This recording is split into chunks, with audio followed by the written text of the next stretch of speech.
संविधानाचा अपमान करणाऱ्या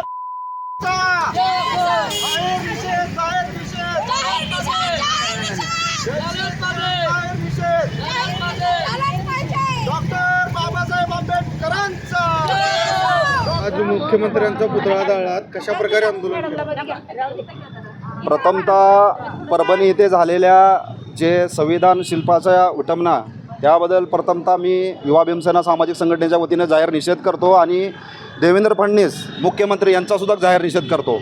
आज परभणी येथे ज्या संविधानावर पूर्ण देश चालतो त्या संविधानाची विटंबना होते आणि ते संतापजनक जर प्रतिक्रिया नोंदवत असतील कार्यकर्ते, त्या कार्यकर्त्याला होमिंग ऑपरेशन करून बाया मुलं विद्यार्थ्यांना रक्तबंबाळ करस्तोर या ठिकाणी पोलीस प्रशासनाने मारहाण केलेले आहे। मला असं म्हणायचं आहे, एक होमिंग ऑपरेशन नाही तर आंबेडकरी चळवळ संपवण्याचा हा भाजपचा उद्देश आहे। आज त्या ठिकाणी 50हून अधिक विद्यार्थी असेल, महिला असतील, यांना आरोपी बनवण्यात आलेला आहे। आज ज्या बाबासाहेबांनी ही घटना लिहिली त्या घटनेचा जर अपमान होत असेल तर आम्ही कदापि गप्प बसणार नाही। आम्ही याच्या पुढेही उग्र पद्धतीचे आंदोलन या महाराष्ट्रामध्ये करू। आज कशा प्रकारचं आंदोलन केले?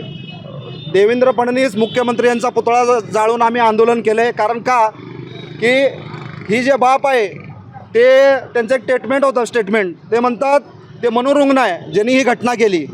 मनोरुग्ण नाही तो देशद्रोह आहे आणि ह्या प्रकारे कोण जरी अशी घटना करत असेल त्यांना देशद्रोहाचा गुन्हा दाखल झाला पाहिजे, त्यांचे डोळे उघडावे म्हणून या ठिकाणी आम्ही त्यांचा पुतळा जाळून आंदोलन केलेलं आहे।